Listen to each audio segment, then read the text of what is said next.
Frequency. I'm your host, Dee Barnes, right here on the Black Star Network.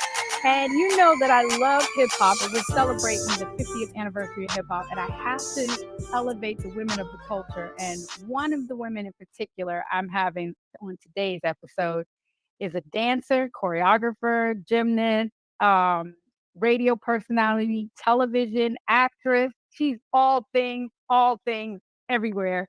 I can't wait to talk to her and get into her whole career. You might recognize her, you might know her name. She's known as Big Les, my sister, Leslie Seagar. What's up in the house? Leslie, bring her in, bring her in. I was stumbling through that intro because your resume is off the chain. I mean, actress, radio personality, dancer, choreographer, gymnast. Like, did I miss something? I know I missed something. I have no idea. I'm just so excited to be here because first Yeah, of all, listen, I know you said that this is your little series. First of all, nothing that you and I have done is little. Let's that's claim right. that. That's Second right. of Right. all, you paved the way for me.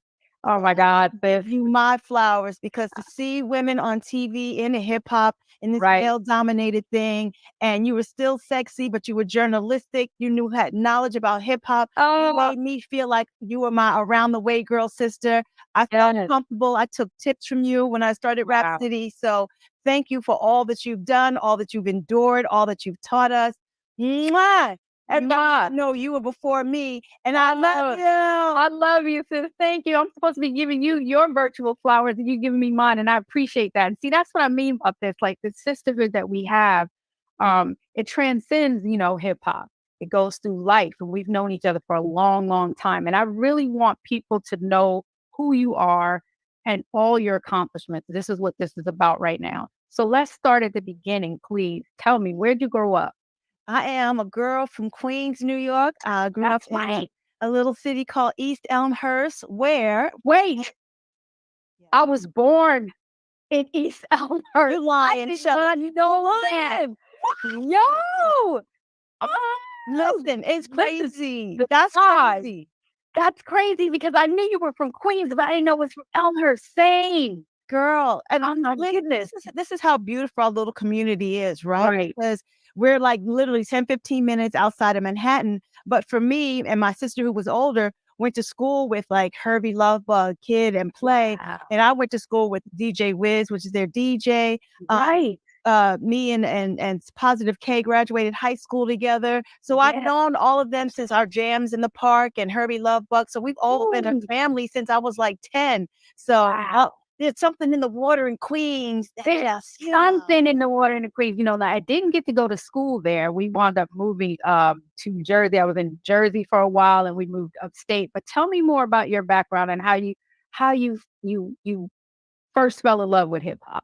I mean, first of all, when you're a New York City kid and growing up in like the 70s and the 80s, even though I'm 22 forever, Hello. That's right. you know, we It's like in the are, water. yeah, seriously, but we've been exposed to hip hop, the jams in the park, because right, we played outside then, and that's when everybody was on the We was handball court, outside. right, handball court doing double dutch, and so everybody was like already on the side break dancing in the jams in the park, and you had to be back before the street lights came Lights on. came on. Right, and then high school and junior high school and elementary school was always a fashion show, right? So back then it was like the name belts, the name rings, the members only jackets, the Yes. jeans, the sheepskin coats and Mhm. the Stacey Adams, like all of that stuff was embedded in us. True. The graffiti on the trains, the break dancers like in the streets. So that was my whole surroundings, right? Our Right. minds were just everywhere all the time, and the roller skating rinks were popping. Oh, OSA roller yes. skating rink in Queens was like my Mhm. my home away from home. Exactly. Yeah, and then you start venturing out into the city because, as a latchkey child, and for those people who don't understand, whether you're in a one-parent or two-parent home, your parents are working, which means you have to feed yourself, you gotta learn Yep. how to cook, you wear your key around your neck, you gotta let yourself Exactly. then do your homework, and you're really independent at like 9 or 10 years old, taking the bus, taking the train by Mhm. yourself. So you're really exposed and your head is on a swivel. And so all the senses of music and style and fashion and attitude and, us watching, having eyes in the back of our head, all of that stuff Right. speaks to me of hip hop. And so that's kind of, the area I grew up in. That's amazing. And it's so true because you do absorb your environment, and the environment was just full of it, full of the culture, For basically. sure. So when did you get into dancing? Oh gosh, your mother puts you in like Right. a ballet school or whatever, but I was such a tom girl and I always hung out with boys. And so, we hung out in the park where you're doing flips and stuff on the grass and climbing trees. And I would always tear up my mother's house, like doing backflips, knocking over furniture and the Wow. lamps and stuff because I watched like Wild World of Sports Gymnastics on Saturday mornings, right? Mhm, mhm. And I would see Diane Durham, who was this black girl doing gymnastics. And so my mom was Diane like, Durn. my mom put Wow. me into a trampoline class first. See, because Mhm. dancing didn't come till later for me. Okay. So I You went started into off a with trampoline gymnastics? gymnastics, yeah. Go ahead. I was in a trampoline class for like a month, and the guy was like, "She's really good. She needs to be at this gymnastic class at the YMCA in Flushing, Queens." Right. So next thing you know, within a year, I was competing in national competition, and I started late. I started at like 10 years old, but most gymnasts start when they're like 2, 3, 4. So for me to be Right. competing like at 11, 12 at a much higher level I absorbed really, really fast. And so gymnastics became my life. But because I hung out at the roller skating rink, I was exposed to like, the Rocksteady crew early dance and Right. people on the skates battling. So I would just be like, oh, and I would see them flip. But then I was too nervous until I Mm. actually became like a club kid, start sneaking into the Right. clubs. Yeah. And Yes. then, right. And I then know I about didn't, that. yeah, yeah. And then I didn't see any girls, not really, like maybe one or two little girls pop locking back then. And then the movies Right. came out like Crush Groove and all that stuff.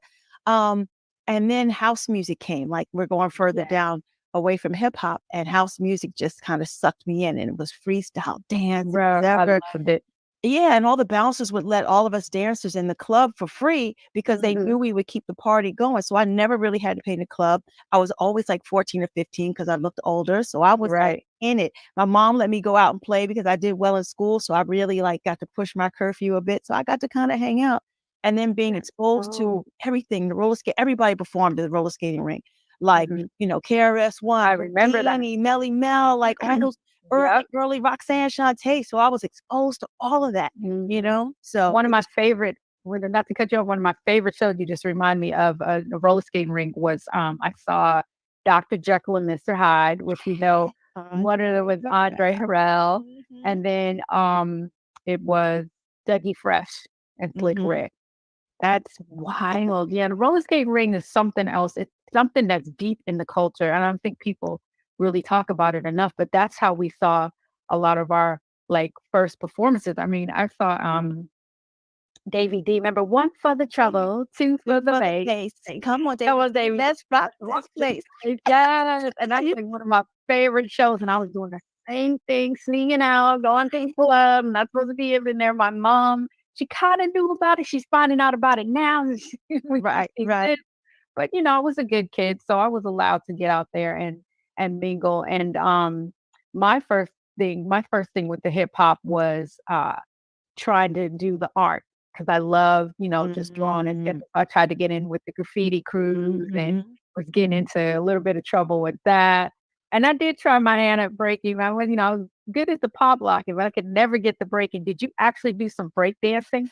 No, I tried a little bit, but I think because I was so properly trained, it Right. took me a minute to learn how to like let all of that go. So that's like Mm. even now when you see jazz dancers trying to do hip hop, they're so upright and perfect that you got to find that pocket and that grit. And it takes Right. them a minute. You can kind of tell the difference between trained and untrained dancers. But that's one thing about I think growing up in the East Coast is that, and especially being so young, you really are sucked in and absorbed into all these smells of hip hop, the taste, the Mhm. colors, the attitude, the swag, the fashion, the graffiti. Like people who go to New York now, I feel bad for them because you got like Right. the Disneyland version of New York. You It know, really is. we Oh have my God. 42nd Street, the porn stars, the porn Mhm. shops, and the Israelites on the corner preaching while Yep. everybody had their linoleum on the left side. And no matter how Exactly. dirty and even the rats are hip hop. You know what I'm saying? Like, Yeah, yeah, yeah. It's a whole different vibe now. It's a wild vibe now. Well, I want to see when you started dancing professionally. But we're going to take a break. When we come back, we're going to be back with Big Les. We're going to talk about her career as a dancer. Yes, y'all. Right here on the Black Star Network, we're watching the frequency.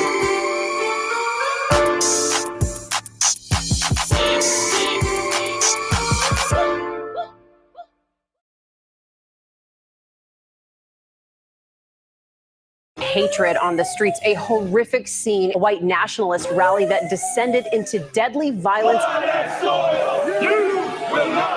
White people are losing their damn minds. As an angry pro-Trump mob storms the U.S. Capitol, we're about to see the rise of what I call white minority resistance. We have seen white folks in this country who simply cannot tolerate Black folks voting. I think what we're seeing is the inevitable result of violent denial. This is part of American history. Every time that people of color have made progress, whether real or symbolic, there has been what Carol Anderson at Emory University calls white rage as a backlash. This is the rise of the Proud Boys and the Boogaloo Boys. America, there's going to be more of this. Here's all the Proud Boys, guys. This country is getting increasingly racist in its behaviors and its attitudes because of the fear of white people. The fear that they're taking our jobs, they're taking our resources, they're taking our women. This is white fear.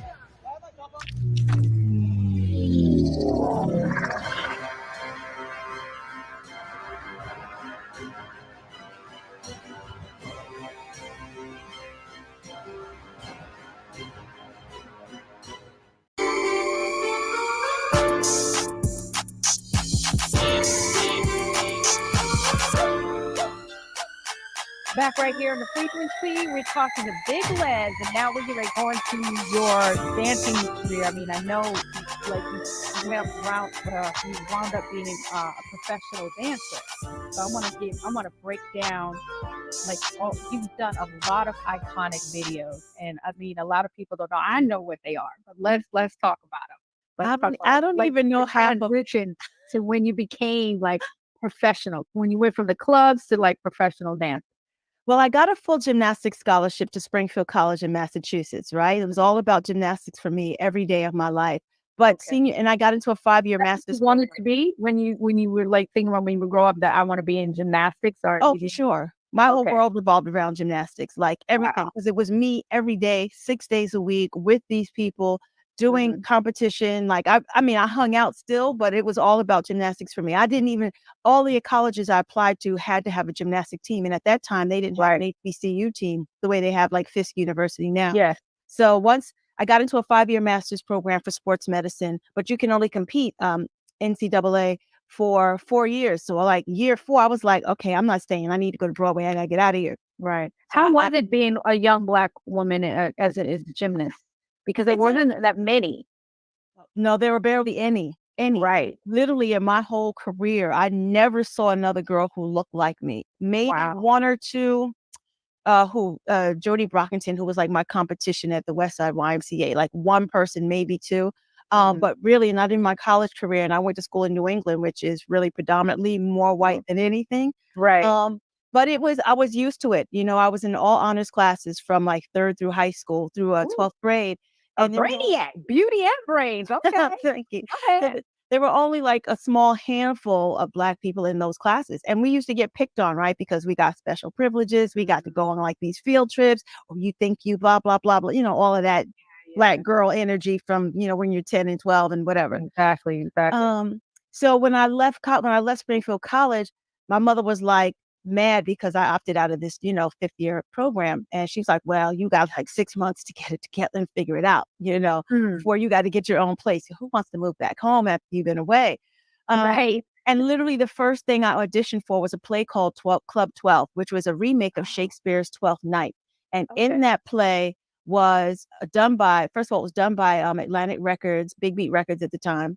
And Wyclef was in the play. We called him Al by his government name. So he actually scored the music for the show. And I was one of the dancers and actors and stuff. And then it was this whole community of backpack kids who we all hung out in Soho in the Greenwich Village and stuff. And this was during the era where everybody hung out in the clubs, all the executives, all the label heads, all the artists. There was not like barely any red velvet rope in the VIP section. Like everybody was accessible and they had business cards. So they would see me battling and dancing and, carrying on in the club and beating the guys or whatever. And they'd be like, yo, I need you in my music video. Yo, I got this artist. I want you to work. Yo. And so actually picking up these cards and calling them, they actually pick up the phone, Right. Would call back. They were like, come down to this audition. And so I started working with artists. First it was like Jay Williams, who was a huge huge house music artist. And he had a really big song called Sweat. And so we started touring, like doing all the clubs, 4 in the morning, 3 clubs a night, which was the best. Going back from like Zanzibar, New Jersey, Club 88, back to like the Shelter and the Paradise Garage in New York. Like it was those kind of things. And people would see me. And then I did this one gig where I was a cheerleader for Full Force. Megan Lou and their whole group. They did a celebrity basketball game at WBLS radio station. And they had cheerleaders, which I've never really cheerleaded before, but I'm like, I can dance, I can figure it out. I did a series of backflips across the whole gym. Everybody and their mother happened to be at this game. And I mean, every celebrity, every record label, every whatever. By the time I got to before my locker room into the back, I had business cards like, please come dance with my artist. We need to work with you, blah, blah, blah, blah, blah. And then that's kind of really how the floodgates just started to open, you know?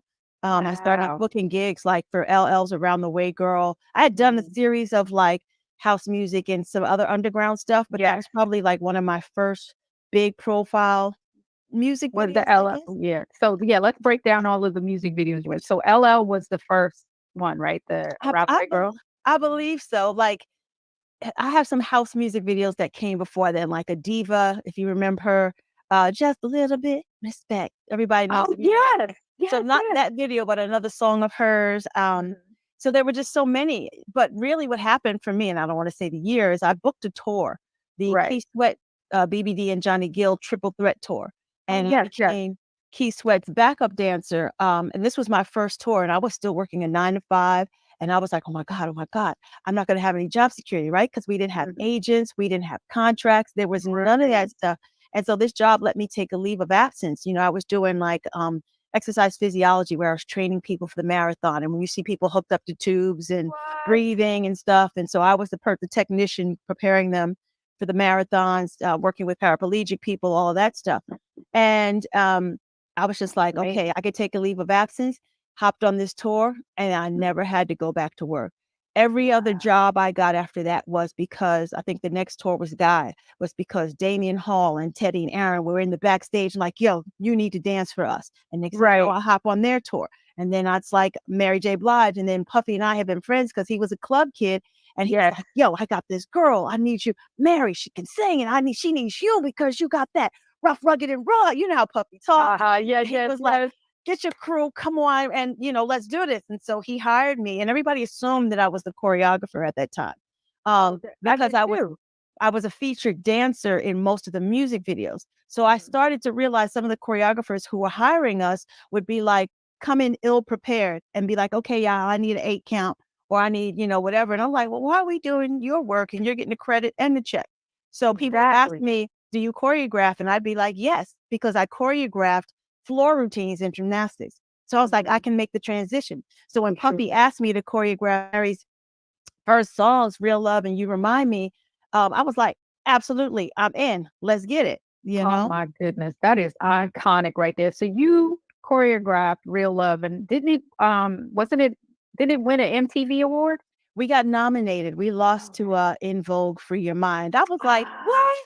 They just walked up and down. What do you mean? That's right. Yeah, no, but I know I love them. I love you should. Yes, I do. I love them too. But you definitely put in the work for that Mary J. Blige one. Okay, so what came after that?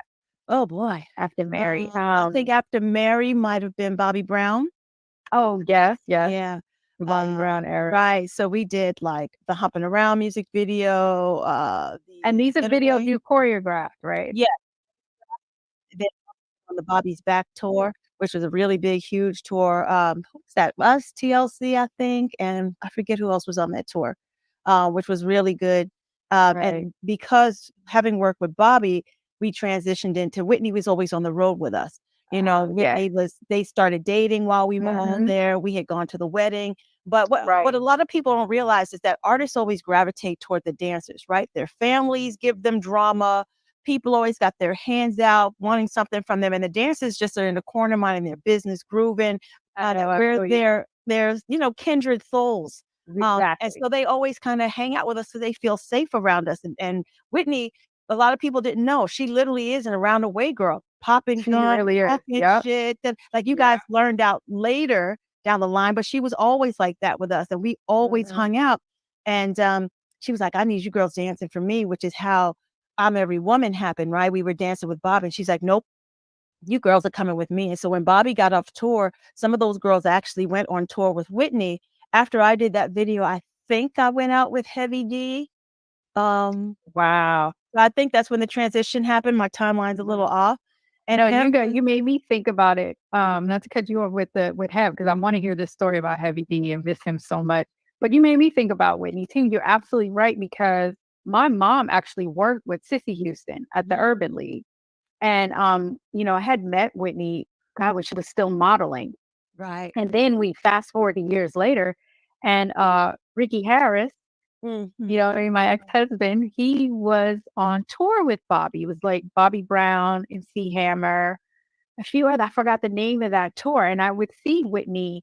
By then, I think they were married, and I would see Whitney on the tour. She's so wonderful. I think about her a lot, especially now, it's Women's History Month, and I'm thinking about her and her whole legacy and how it ties in with everything that you're talking about. It's so great, and how blessed we are to have met all of these people. Like today, I'm still in shock that my mother's like, how did these cartwheels get you over in Paris? And we're in London at the such and such dome and all these places. Right. She's trying to figure it out still to this day. But that's the thing. And I always tell people or parents, nurture whatever you see in your kids artistically. Don't push doctor, lawyer, and all that other stuff. If you see them with a gift, whether it's painting, whether it's music, whether it's production, nurture it. They could be the next Quincy Jones. They could be the next Da Vinci. They could be the next whoever. Nurture it, You're absolutely right. Now let's transition back to what you were saying about your next venture with Heavy D. Yeah, I believe Heavy was next. There was like music videos and stuff in between. The one thing about the dancer is that because there's no job security, is that when you're in one job, you actually have to look for the next job, right? Because the tour is going to end. And even like on the Keith Sweat tour, he broke his foot. So we were like, oh my God, I'm going to have to go back to a 9 to 5. Oh my God, what's going to happen? We don't have contracts, whatever. But he endured and he stayed performing with the cast on.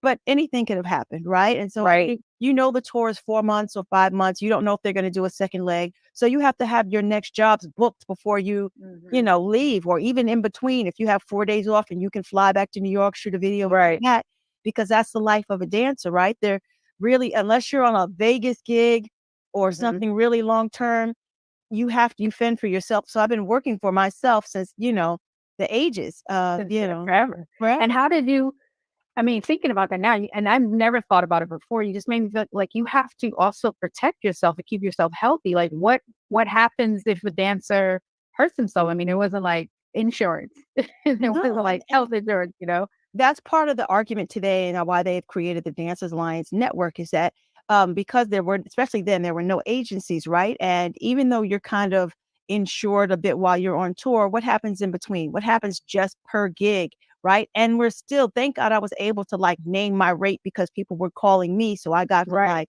get paid way above standard level. But there are some dancers even today who weren't making who are making what I was making 20 years ago. You know what I mean? Are you kidding me? Which is crazy. And that's like, we're athletes. Our career span is very, very short. And we can get hurt just like a basketball player. Exactly. And I always compare it to like supermodels. You see them, they walk down the runway for 10 seconds, getting $15,000, $20,000 because they were born beautiful. I was like, let's switch places for a second. Come to one of our rehearsals, see if you can handle an hour. I bet you we can still walk the runway, even though we're not 6'2".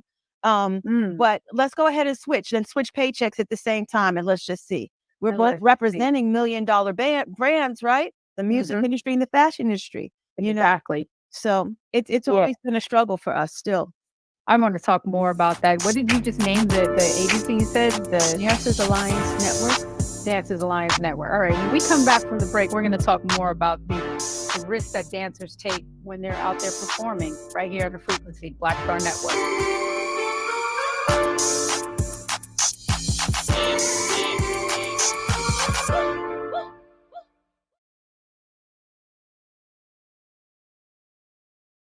Black Star Network is here. Oh, no punch! I'm real revolutionary right now. I thank you for being the voice of Black America. All momentum we have now, We have to keep this going. The video looks phenomenal. See, this difference between Black Star Network and Black-owned media and something like CNN. You can't be Black-owned media and be scared. It's time to be smart. Bring your eyeballs home. You dig?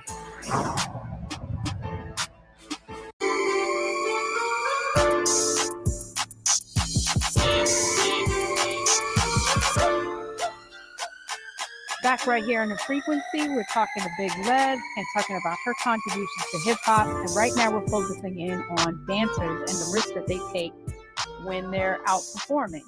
Now, Les, you were telling me about this alliance called, again, one more time. Dancers Alliance Network. Dancers Alliance. Yeah, When did that start?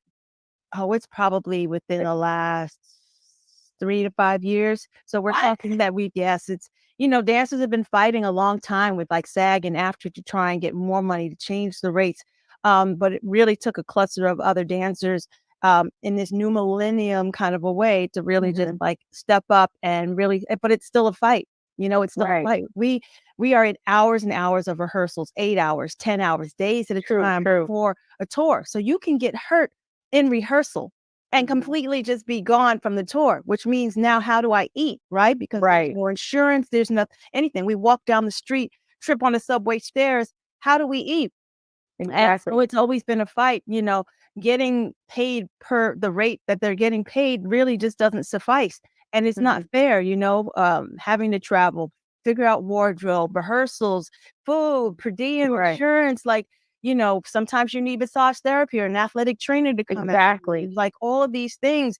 And people are always quick to dismiss the dancers. And yet, you pay hundreds and hundreds of dollars for a tour ticket. You can watch them on HBO at home, right? Why hire the dancers? Because we elevate your show. Why hire a choreographer? Because we make you do something that you never thought you could do. We push your body, we get your stamina built, we make you perform. Sure, you've got the grace and the talent of being able to sing, but can you do anything else other than stand there behind the mic? People want to see a show. They want to see a full-rounded person. And so people like myself and Lorianne and all these other choreographers, that's what we're here to do. Sure, Beyonce is talented and great, but there's Frank Gatson, there's all these other people. Michael Jackson had Travis Payne, you know what I'm saying? And Michael Jackson's genius, but he knows that he needs somebody to help him. One, who's got their ears to the street, right? Because they can't really go out. They're not in the club. They don't know what's hot and what's popping in the new moves. And they need to like step out of their box and they want to make their shit look mega, really, really big. And that requires dancers, able-bodied souls who twist their bodies in the air over and over again. Sure, I'm a trained gymnast and every day of my life I've been doing backflips. But just like an NBA player, my back hurts, my knee, I pull a hamstring, I twist my neck, something. And I need recovery. I need recovery time and I need a recovery person. And that's not afforded to us, insurance paying out of pocket. So we have to pay insurance and we're not even getting paid hundreds of thousands of dollars. So the life of a dancer, which in itself is very, very short, is a tough road. And half of the dancers who are really talented really aren't working because one, they're living in Idaho somewhere. They got to get to LA. Doesn't mean that the agency's going to pick them up or that somebody's going to see them. It's a struggle. It's a struggle. Now you mentioned MJ, and I forgot that was like one of your most iconic videos. Please elaborate. Well, MJ happened. We as in like a group of dancers from New York. There was like 12 or 15 of us hardcore dancers who had been working with like Mariah Carey and all these other people heard about the audition in LA. Fatima was choreographing, but obviously at that time she was like, you guys can come to the audition. John Singleton's going to have the last word. And what we don't realize is that, or we didn't realize that these artists, Janet, Prince, John Singleton, Michael, knew who we were because they watched music videos. Right? And I watch it the same way because I did background work. I always watch the background probably more than I watch the artist. So when John Singleton saw us all there, he was like, oh my God, the New York crew. And so then once we started like the audition process, he revamped everything, created a budget for us to stay in LA, gave us the jobs, created per diem funding for us, which was like unheard of. And he just was like, oh no, I got the best of the best. Like I need so say 12 of us came, maybe 10 of us or 11 of us got hired. Like there was pretty much all of us got hired.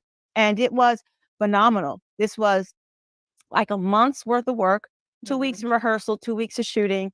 We never got to see Michael until a couple of days before we actually started to go to set. So we were doing we were blocking. And so when they had us sign like documents like the size of the phone. I'm sure. You know, don't look at him, don't talk to him, all this other Yeah, stuff. yeah. And so he comes in, and of course, we're all like, oh my God, it's Michael. It's Michael Jackson. Like Yes, this is the thing you dream of as a kid. And he was cool. He was like light spoken and stuff. But then it's like the Tasmanian devil transformation, because once the music hits and we see him do the routine, it was like, ha, ha, ha, ha, pop, pop, whatever. And he was like, no, that's what it's supposed to look like. Because ours was like, cute, ha ha, he was like, whap, whap, whap. And we was like, oh, he got work to do. He was hitting it. Right. So we had to up your game. What?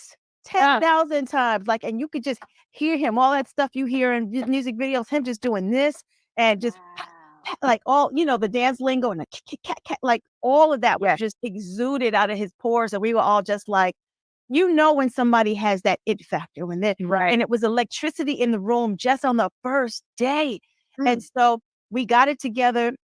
And Michael, again, like other artists, would hang with the dancers, right? Everybody's calling him for this and nagging him for that and whatever. He just wanted to be over there working on moves with us and hanging out and talking. And he'd be like, fuck that man. We'd be like, it's just curse. It's like a curse.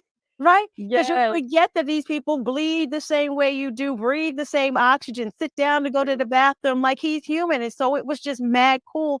And then to be on set during a time where John had just finished doing Boys in the Hood, right? So half the West Coast was on set every day. Magic Johnson was there, so half the NBA was there. Iman the supermodel, so all the supermodels were there every day. Actors coming, like it was a who's who of who's who. Ricky was in that video too. Exactly. Yeah. And at the unit, like, so all the comedians were like, everybody comedians were in there. Yeah. And to be at the Universal lot, not like on a guest tour, and my name is on the door and on a clothing rack, and it's like I'm driving every day to set, is the thing that little girls from Queens dream of. Like, I just got chills because I just remember, like, I was like, and I had to beg my mom for a plane ticket. I was broke. I was like, Mom, please. She was like, oh, this dance shit again. But did you tell her it was Michael Jackson? Remember the time video? They don't care. They're like, get a job. Get a job. Right. When are you moving out? Get a job. Like, get a job. Get a job. They care less. No, Mom, this is Michael Jackson. Remember the time. Directed by John Singleton. Come on. Oh, she's like, John Ho. Like, you know what I'm saying? Yeah. Oh God. Next thing you know, MTV back in the day did this big old premiere, and we're all just like, I remember clustered in this room, and I remember Flex Alexander was working on just TV show at the time, and that's the homie. He's also a dancer. A dancer. Right. So he came over to our hotel room. It was all of us just watching it. And we couldn't believe we actually made the edits. Like, we saw our face and you're like, oh my God, Dago. Oh my God, Dago. It's like an artist when their song is played on the radio. Because you don't know if it's going to hit the cutting room floor or not, right? People don't know. There's some of my best dance and gymnastic work and my best choreography has never seen the light of day. You know, there's so many projects because the project gets shelved. The artist never comes out. You know, they scrap the video or whatever, or you get cut from a scene and you're like, but I just did 100 backflips and it didn't. Wow. Yeah. And then see, now you just brought me to one of your most iconic things. I mean, God, it just keep leveling up. You just keep getting higher and higher. Was the opening to Living Single. Please. Yay. Tell me about that. Like, how did that happen? That iconic, you dancing under like the Brooklyn Bridge? Yeah. Okay. Please tell us. I was a fan of Otis Salid. Otis Salid worked under Spike Lee. I call him a directographer. So when you see like School Days, Good and Bad Hair, or that scene, or I Don't Want to Be Alone Tonight, like Otis is the one who choreographed that and shot that, and he is that guy. And so I knew he was doing Malcolm X. And so Malcolm X had this really credible Lindy Hop scene. Lindy Hop is my dream. Oh, I love it. Women are athletic. They're in dresses, flipping. Like, I feel like I was one, but I can't even begin to do none of the moves. But love that. That's like I don't want that era. I just want that dance thing because we all know it was around Jim Crow and all that craziness. Right. So I was on tour, I think, with either Heavy or Bobby or somebody at the time. Lorianne actually, I think, was in that scene. So I went to their rehearsal introduced me to Otis, but that was too late for me to join. I was like, oh my God. So I ended up doing extra work on the film. Lo and behold, Otis calls me out of the blue months later, and I'm just like, Otis, hey, what? He's like, listen, I have this project. I want to create something for this new TV show that Queen Latifah is doing. I haven't been hired yet for the job, but I know I could sell it to them, but only you could do it. And I was like, anything to work with you, legend. Like, what? Say the right, say less. And Say so less. we spent hours, literally, I'm back flipping on cobblestone under the bridge. This is when like under the bridge in Brooklyn looked like scary. You don't know who's coming where. Now it's all beautiful and Soho House and everything else. But back then it was like by the Brooklyn Navy Yard. It was like, Nightmare on Elm Street. And we shot all day until, as you can see, the sun was going down. Right. And so by the time I saw Otis's edit, at first I had an attitude. I was like, I don't see none of the back flips. Like there's like one version with a front flip in it. But then just because of the genius that he is, that he knows it's the nuances. It's not the big tricks. It's not all of that stuff. It's the little powerful, whatever things. And when he sold it to them, they were like, instantly he called me. He's like, we got it. I was like, what? Shut up. But it still didn't register to me that it would be as big as it was, right? Because TV shows come and go. And it's like the most recognizable opening of a TV show. It has to be. Can I tell you, still to this day, out of all the work that I've done, this is the one thing that people know me for. Even if you've never met me, for some reason, that silhouette, which is a whole other thing about, physical insecurities and, having broad shoulders and being so muscular and being teased or whatever. Like, that's the one thing people recognize me for. Exactly. Not Rap City, not Bobby, not Michael, not Whitney, but living single. Living single. We're going to get into that. We're going to get into that, all of that, especially because that right there, just the fact that videos, hip hop videos in particular, that's what we needed in the culture because it took the genre like worldwide. When we come back, we're going to talk more, Big Les, on the culture right here on the Frequency.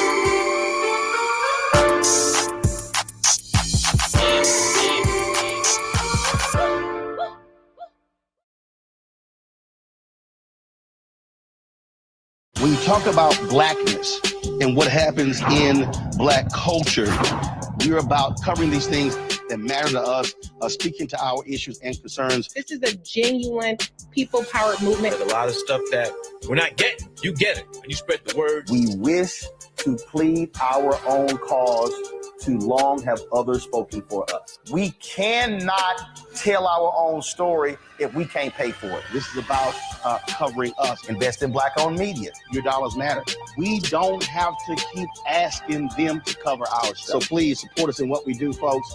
We want to hit 2,000 people, $50 this month, raise $100,000. We're behind 100,000, so we want to hit that. Y'all money makes this possible. Check some money orders. Go to P.O. Box 57196, Washington, D.C. 20037-0196. The Cash App is $RM Unfiltered. PayPal is R Martin Unfiltered. Venmo is RM Unfiltered. Zelle is Roland at RolandSMartin.com.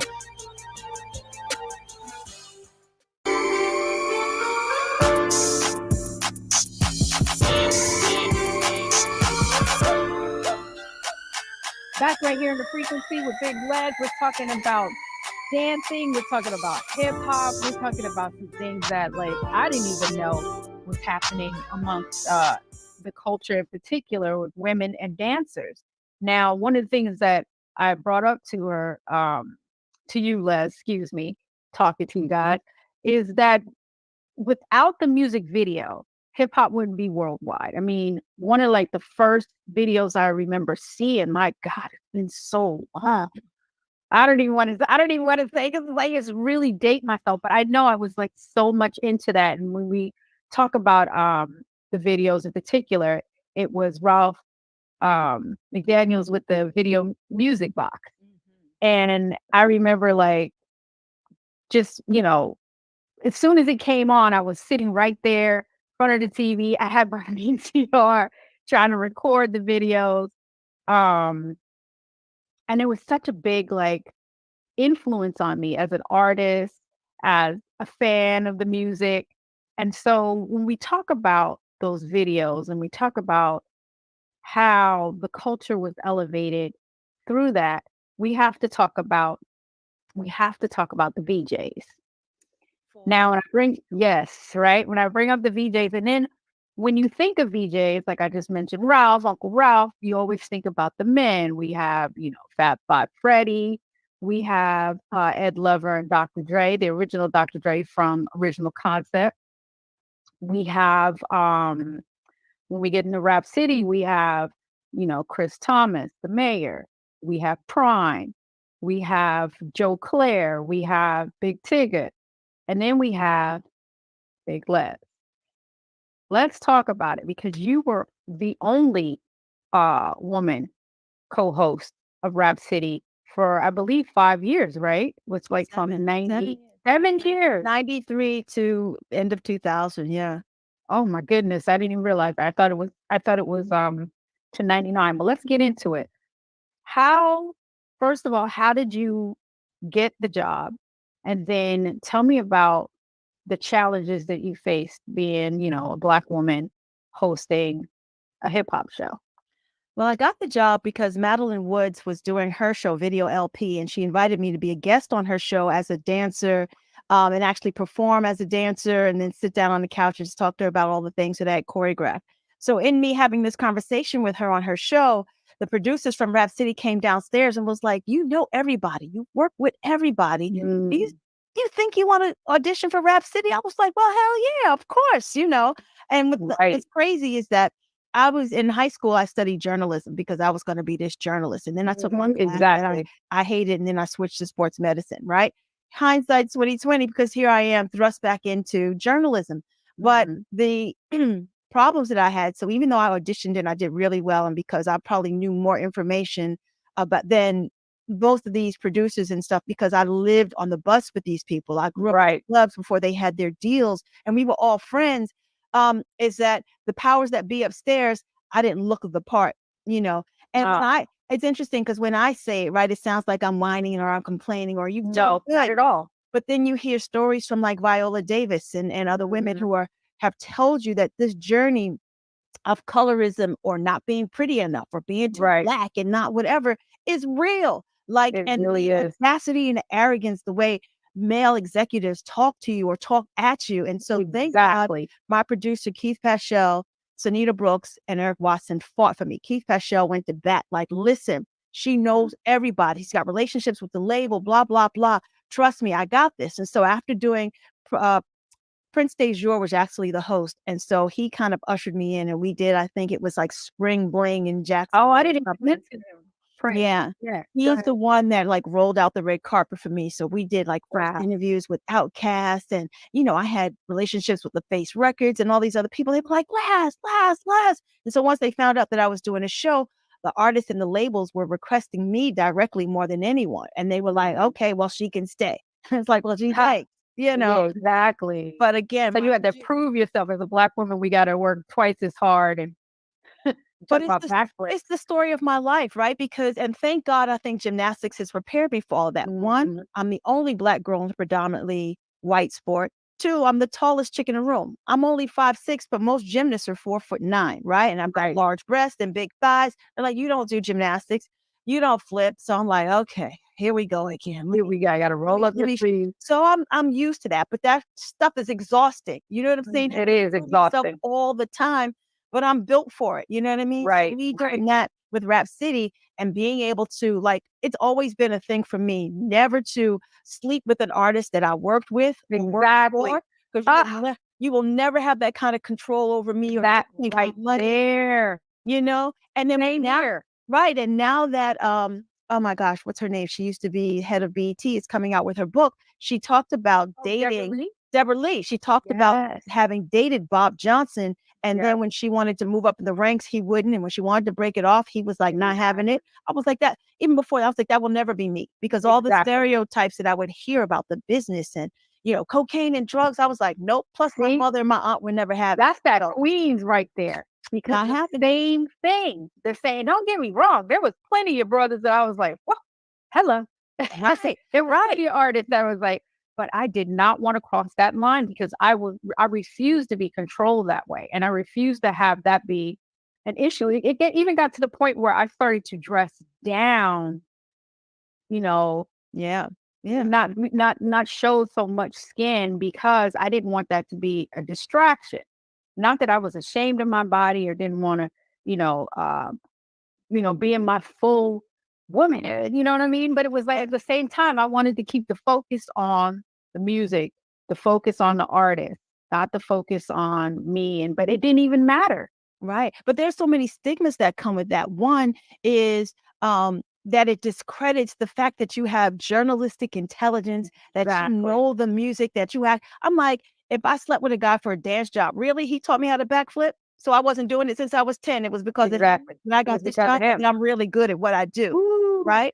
Then like you say, you have to dress yourself down. You don't want the executives being like, oh, she's sleeping with this, that, and the other. And then you and I are exposed to what's really happening in the room. You and 20 other girls who are dying to be the next Mrs. Andre 3000 or the next Mrs. Teddy Riley are throwing the snatch at them. And it's like, yeah, no, I'm not going to be that chick. And I was on the road. So I know, and I've been on tour buses. I've seen with these eyes how grimy. So I think you and I garner a different kind of respect that I never feel threatened in a room. These guys in hip hop have sat down, and I'm sorry that I know your journey has been a little bit different because one bad apple spoiled.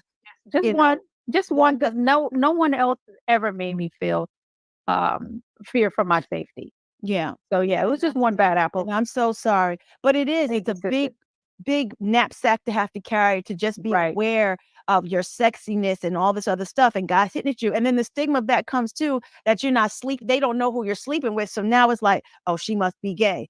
Really? Oh, that's your coping mechanism. Go there. That's your I wasn't gonna go there, but think about it too, because I'm really muscular, so it's like, oh, she's not sleeping with me, so she must be gay. I've had that. One, I'm not interested in you. Two, I'm sleeping with the drummer, and three, you signed my check.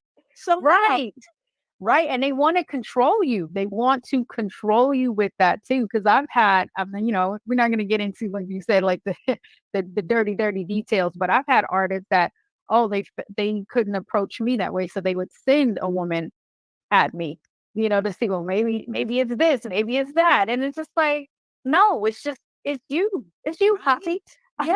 We're not going there. We're not going there, and I've had to make it clear over and over again. But that's interesting. That's so interesting. And I'm glad you brought it up, because that's a topic that's something that we don't talk about much, is that we're pressured all the time, pressured from every direction, whether it is the producers, whether it is the camera people, the crew, or the artist. And I've been teased about, like, I prefer Les over Leslie. Like, Leslie sounds so formal, but since elementary school, let's be friends, lesbian, like, you get teased. And so then people want to try and run with that narrative. And I'm like, what? Yeah. But I'm sleeping with your homeboy. Like, I don't understand. What? Yeah. So, but that's their coping mechanism. And that's the things you have to deal with. And no matter how mature you are, certain things get at you after a while. You're just like, and I didn't even name myself Big Les. Is this, how did you get that name? I was working on this, I think it was a diva video, and I had worked with this AD, Mike Ellis. And I forget who was directing, but the person they hired to do gymnastic stuff couldn't do it. And so I was like, Mike, let me do it. Just get the cameras rolling. And you'll see, it's a diva video where I did the recreation of John Belushi's, I forget the name of the movie, where he does backflips down the church aisle. Oh, the Blues Brothers. Blues Brothers, right. So I ended up doing it, and you'll see it if you go to YouTube, or it's probably on my website where I actually did it. And they were like, who's the big girl doing backflips? And Mike was like, oh, that's just Les. Well, he was like, well, Big Les, come here, right? So it just stuck. And so I've tried to just go with Les or Leslie, but it just is ingrained in people's heads. And especially after doing Rap City, it stuck. So me even trying to do other shows at BET, which was also a nightmare. Once they got rid of Video Soul, they brought in myself and Brett to do a show called Unreal, I think it was, but they wouldn't let me do Rap City at the time. Why? 2 shows, because I could only have 1 show. But then they threw in Rachel to do our show, but she still was able to keep Caribbean Rhythms and do our show. And then they started to do a late night show, and I had moved to LA. I was already doing radio at this time. I tried to do that, and then I was told, like, no, you're not what men want to see on the couch late night. What? I was like, wait, what? That is insane, because first of all, the big does fit, because you are bigger than you even know. I mean, your talent, the depth of your talent is amazing. I'm sitting here in awe of you because I know you, but it's like sitting back and running through your career has like put me on a whole nother level. And I hope that the audience gets to see and witness it because it's incredible. So it should be Big Les. Your shit is big time. Okay. That's number one. Number two, you are beautiful. Okay. You are a strong, beautiful Black woman who needs to be seen. So, I'm sorry that you had to go through that. And I'm sorry that that's something that a lot of Black women have to go through where we're held at a certain beauty standard, whether it's colorism or, our physical, so Yeah, and it sucks because it also pits you against other women. Like, I adore Rachel, right? But right. one, Rachel's definitely not qualified to host a hip hop show because she would ask me, for Sure. information and tidbits and all this other stuff. And I'm just like, And but she didn't know who the artists were. beautiful girl, nice girl, eye candy. I get it. Your husband works Beautiful for the network. gown. Beautiful Yeah, gowns. yeah. Your husband works for the network, whatever. But I'm out here in these trenches, and I'm not about to give you an alley oop for a job that I should have. That's not going to happen.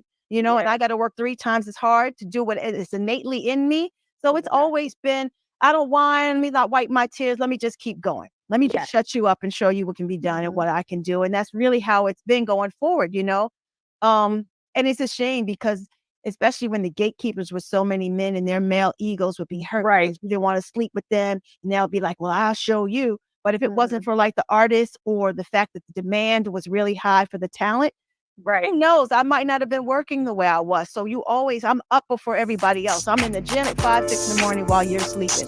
I'm learning new tricks. I'm getting my stamina up. I'm doing my research so that you can't come for me without, it's very, very rare that I'm ill prepared for anything.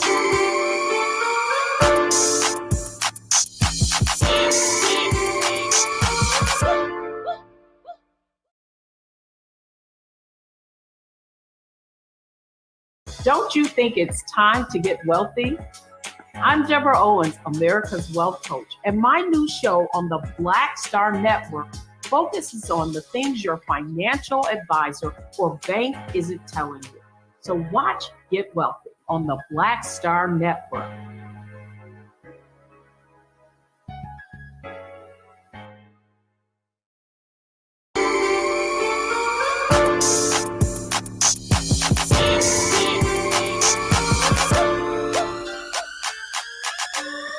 Back right here on the frequency with my guest, Big Les. We're going through the whole career and some of the challenges that we face, especially being a VJ, a female VJ.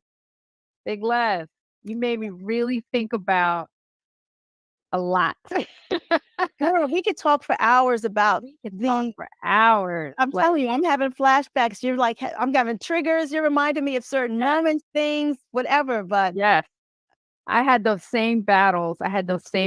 Where just with the crew in particular and the subjects and the things that they wanted me to say and wanted me to cover, it was always a constant battle. And they had not a clue. They didn't know these people. I was their lifeline to the culture.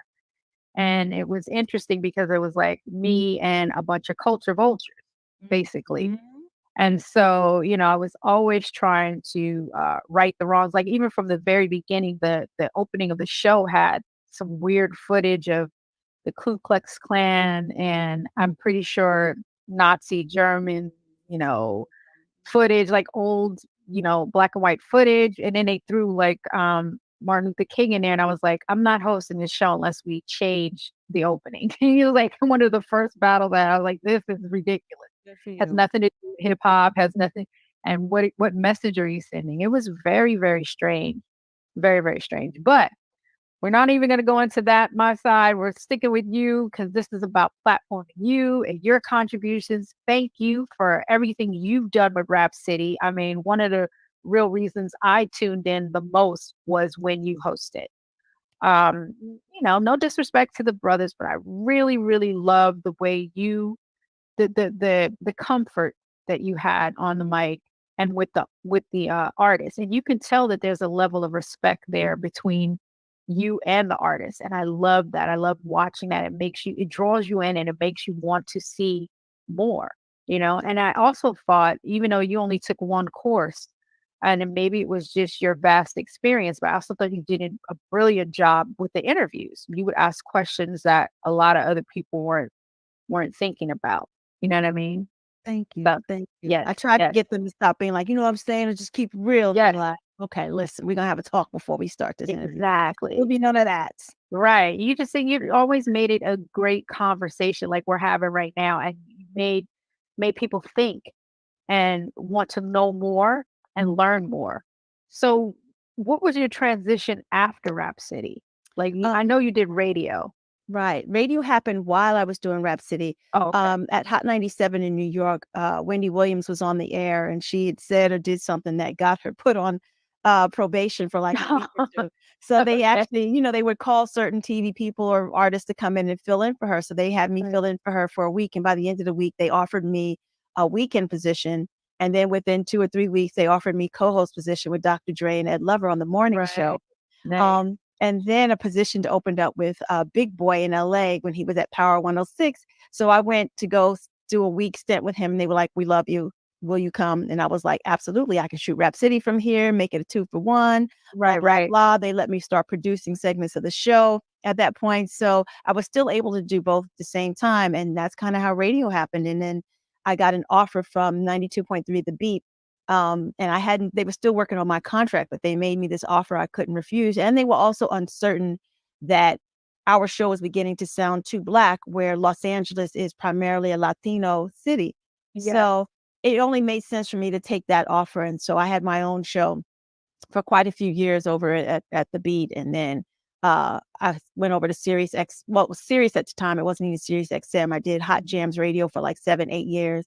Came back to do 100.3 The Beat with the Steve Harvey Morning Show as their entertainment reporter. And then has been doing like press junket coverage for a lot of the studios. So meaning I get to sit at these round tables talking to, Matt Damon and Samuel Jackson, Nice, the movie nice. that's coming out and all those things. So it's I been a love that. really big blessing. Radio has changed so much. Terrestrial radio is not the radio it was, right? It's usually Right. now people over 40, there's too many commercials. They play the same music. So now everybody's over at, the other platforms and they're on their own playlists. And so this whole podcast world is a whole new thing too. Yes. Which I've done as well. I did a show called The Spin Room. I've been asked to do other few shows, but what people don't realize is that you have to really fight to get your sponsors. It means income. And I'm like, listen, ain't nobody trying to do all of that. It's like, I'm exhausted at this point. Right, Like, right. I need a check from the jump. That's right. From the You know? jump, From the to even get jump. started. To even I get need my started. millions paid. Like, what are we Okay. doing? Okay. So listen, out of your incredible career, all the things you've done, what is the one thing that you love the most? All of it. All of it. That's a great answer. All of it. And I'm not even done. I haven't even finished checking off my list. I'm a gymnast at heart and a dancer at heart, but I love being on camera. I love talking to people. I talk to strangers and stuff all the time. Yes. But if you know me, you know I want to do action film. So when I saw Woman King, I'm like, oh my God, I have to be in Woman King. So I'm trying to train and punch my agent in the face if she doesn't even get me in the room for Women King 2. Like I need to be in that movie because it screams with my soul. Yeah. I thought I was gonna be could the new see that. Me too. I was gonna be the new Pam Grier, like, so that's still on my bucket list while I can still flip and tumble and all that other Marvel stuff. Universe. Marvel Universe. They're giving it to Megan Thee Stallion. I'm like, I could be a mother. I don't care. Listen. You can't be her mother, you could be your sister. And get it, you can be your sister. Don't play. Play that black crack. Don't play. Oh my gosh. Well, between that and then I learned from Debbie Allen now, you have to transition again. I'm not gonna be dancing behind, Puffy on tour for the next 3 years. So exactly. Moving into the director space and trying to tell the stories of women in hip hop, the dancers, the VJs, all these executives and stuff. So, I shot a little bit of something before the pandemic, and now I'm in pitch mode to try and get a deal because I need a deal at this point the way my counterparts have. Right. With Ryan Seacrest, Carson Daly, Sway, even what's his name from one of those, Terrence J. Like, how are you getting all these first look deals or whatever? I'm not trying to just be some chick who holds the mic. Like, I need a deal of deals. I need a I feel you on that. I need a real deal. I need executive producer titles. You like, I deserve need all of that. You deserve all of that. And I hope it comes to you, all of that, giving you your virtual flowers, all of that, all of that. Thank you so much. Wait, there's one more thing I do want to ask you. Any advice you would give to a young Black girl out there that wants to follow in your footsteps, what would be the one, piece of advice you would give them? It would be 10 things, but I'll try and talk fast. Okay, go ahead. Move with integrity and respect for yourself. Do quality work, do the training and the actual work, and keep doing the training because there's somebody behind you trying to outshine you. So you got to stay on top of it. Don't think because you have a pretty face that's all that you need to walk into the door. Make sure from the inside out, you know what you're working into. Learn in front of the camera, learn behind the camera. Be professional.